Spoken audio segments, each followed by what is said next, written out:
యాశ్వామిసి గారి దివ్యనామంలో మీ అందరికీ కూడా ఈ కార్యక్రమాన్ని వీక్షిస్తున్నాం. ప్రతి ఒక్కరికి పేరు పేరు మీ అందరికి షలో. తండ్రి దినమంతా మనందరినీ ఆశీర్వదించునుగా. హల్లెలూయా. ఒక పాట మీద తండ్రికి మహిమ కలుగునుగా. హల్లెలూయా, హల్లెలూయా.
ప్రభువా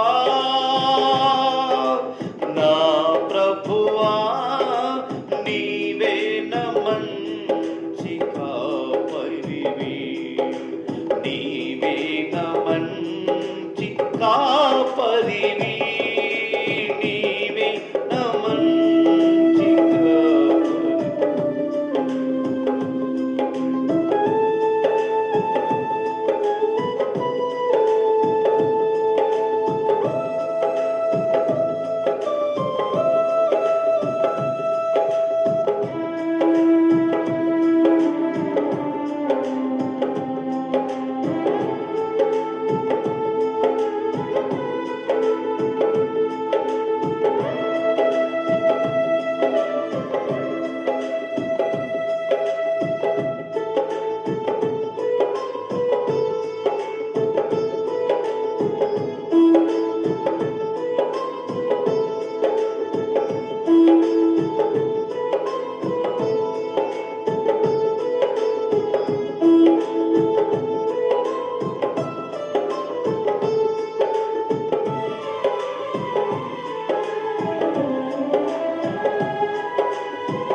ప్రధాన కాపరిగా నీవు నాకై ప్రత్యక్షమగు ఆ గడియలోనే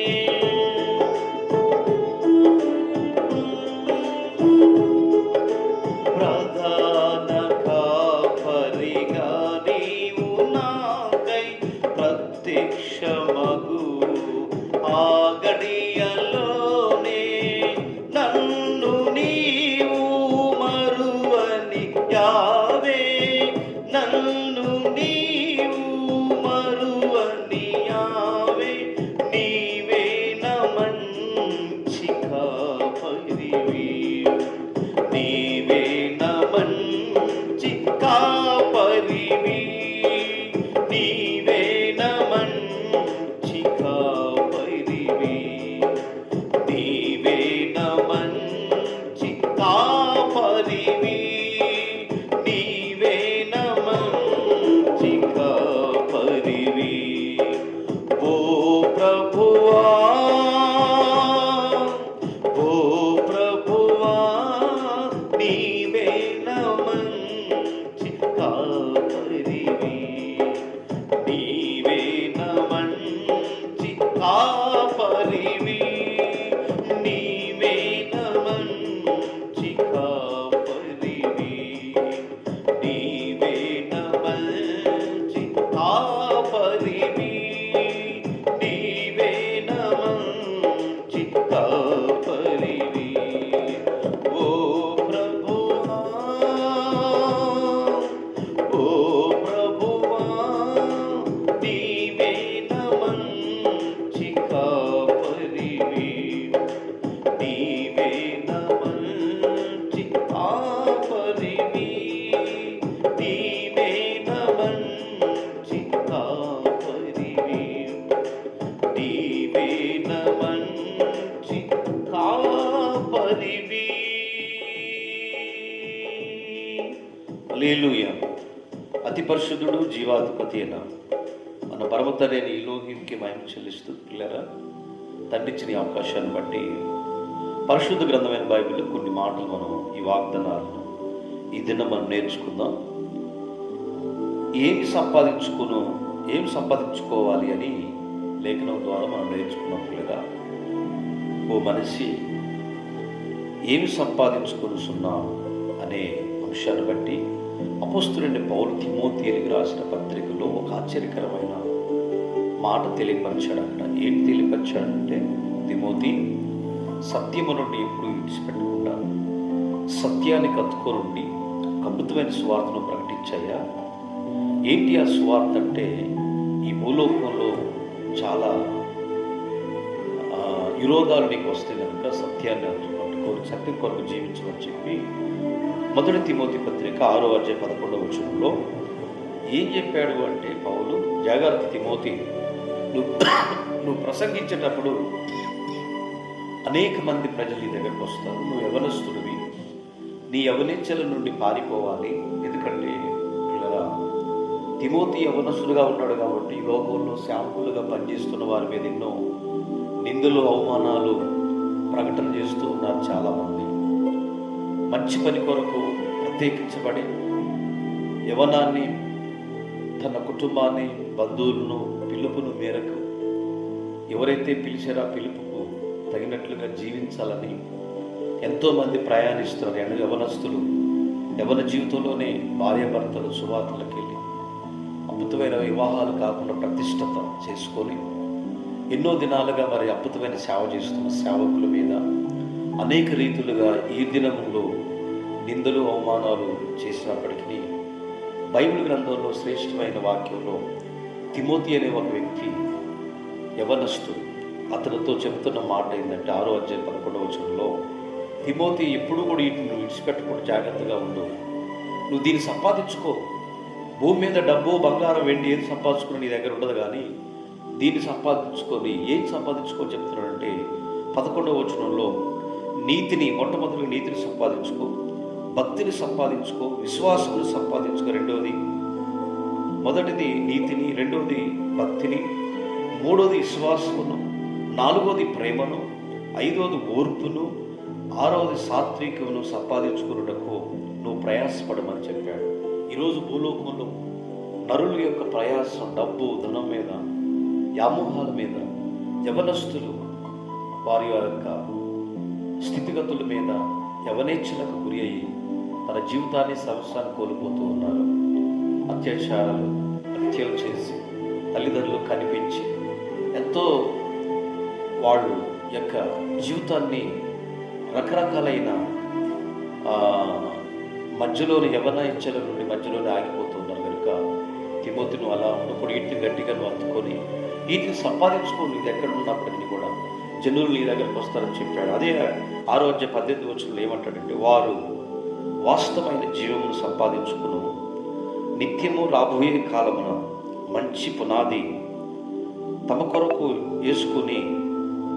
వేసుకున్నామని చెప్పి రాయబడి మాట ఏంటంటే, మంచి పునాది వేసుకున్నాము, మేలు చేయవాడుగా ఉండాలని రాయబడి. ఏమంటాడంటే, వారు వాస్తవమైన జీవమును సంపాదించుకోను నిమిత్తము రాబో కాలమునకు మంచి పునాది తమ కొరకు వేసుకున్నాము, అది మేలు చేయని రాయబడి. మంచి పునాది, మనం పునాదులు చాలా కరెక్ట్గా ఉండాలి. కాబట్టి తిమోతి విశ్వాసంలో మంచి పునాదిని సంపాదించుకుని మంచి నాయకునిగా నువ్వు ఉండాలి, మంచి నాయకత్వాన్ని వహించాలని చెప్పి పునాదులు కలిగినట్టు అపోస్తులు, ప్రవక్తలు వేసిన పునాదుల మీద నువ్వు ఎప్పుడూ కట్టబడాలి తిమోతి అని చెప్పిన రీతిగా మనం చూస్తుంటాం కదా.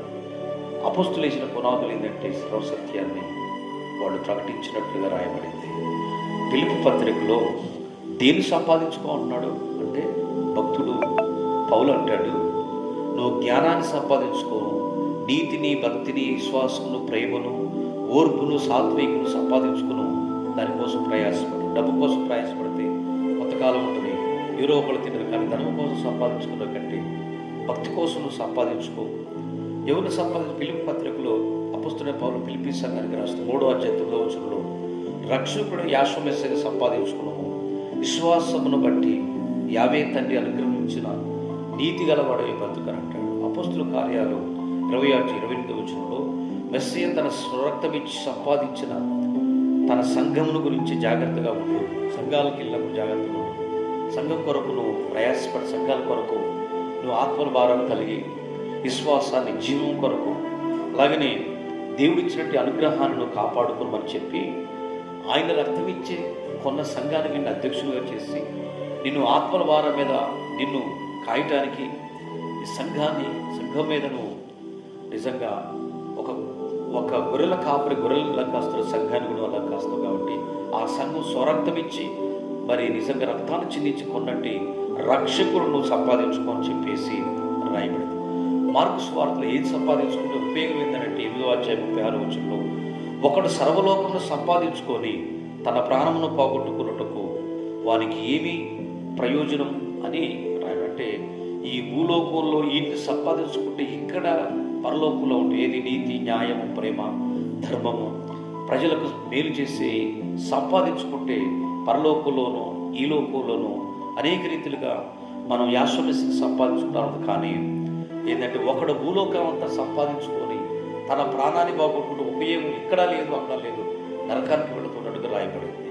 12వ అధ్యాయం లోకసువార్త 33వ వచనంలో, మీకు కలిగిన వాటిని అమ్మి ధర్మము చేయండి, పాతగిలినటి సంచులను పరలోకమందు అక్షయమైన ధనమును సంపాదించుకొనుడి, అక్కడ దొంగల రాడు చెంబటి కొట్టదని రాయబడింది. మనం సంపాదన అంటే కూడా పరలోకంలో సంపాదించుకుంటే ఈ భూలోకంలో ఆత్మల సంపాదన మనము ధర్మాలు చేసి అనేక మందికి సువార్త అందించి నీతి న్యాయాలు ధర్మాలను వాక్యాన్ని మనం ప్రకటించి యావే సన్నిధులు యావే మనకి ఇచ్చినట్టు మార్గాలన్నింటినీ కూడా మంచి పనుల మీద దృష్టి ఉంచి, తిమోతి ఏంటి మంచి పని? నీతిని సంపాదించుకో, విశ్వాసాన్ని సంపాదించుకో, రెండోది భక్తిని సంపాదించుకో, మూడోది ప్రేమను సంపాదించుకో, అలాగే ఓర్పును సంపాదించుకో. సాత్వికం జనుల దగ్గర సంపాదించుకున్నప్పుడు ఈ భూలోకంలో బ్రతకటమే కాదు, పరలోకంలో కూడా తండ్రి సింహాసనం కుడిపార్శ్వంలో ఉంటావయ్యా అని పౌలు లేఖను రాశాడు. అయ్యగారు ఒక ఉత్తరం రాశాడు లేఖనాల్లో. ఈరోజు మనకి కూడా అదే వాక్యాన్ని ప్రకటిస్తున్నాం. కాబట్టి మనం కూడా వీటిని సంపాదించుకొని ఈ భూలోకంలో వాటిని మనం ఆశీర్వాదకరంగా మన అందరినీ దీవించుకోక. మీ అందరూ కొరకు చిన్న ప్రార్థన చేస్తాం. మహిమ కలిగిన ప్రభువా, పరిశుద్ధుడా, ఎందరైతే ఈ కార్యక్రమాన్ని వీక్షిస్తారో వారిని వారి కుటుంబాలు దీవించండి. మేలుతో నింపండి తండ్రి. ఈ కార్యక్రమాన్ని వీక్షిస్తున్న ప్రజలను, ఏర్పాటు చేసిన కార్యక్రమాలన్నింటినీ ఆయన దీవించమని యూట్యూబ్ ఛానల్లో ఎందరైతే చూస్తున్నారో వారి కుటుంబాలు దీవించండి. అలాగే వివాహ వేడుకలు, గృహ కూడికలు, స్వార్థ పరిచర్య సభలు జరిపిస్తూ వారు వారి తండ్రి ఇచ్చిన తలంతులను నెరవేరుస్తున్న ప్రతి వారిని దీవించి ఆశీర్వదించి వేలుతో నింపమని ఘనత మహిమ ప్రభావాలు మీకు చెల్లిస్తూ యాషువ మెస్సీ గారి నామంలో అడుగుతున్నాం తండ్రి, ఆమేన్. ఈ ఛానల్ గురించి అనేక తెలియపరచండి, షేర్ చేయండి, ప్రత్యేకంగా లైక్ చేయండి. తండ్రికి మహిమ. షలోమ్. తండ్రి మనందరినీ ఆశీర్వదించండి.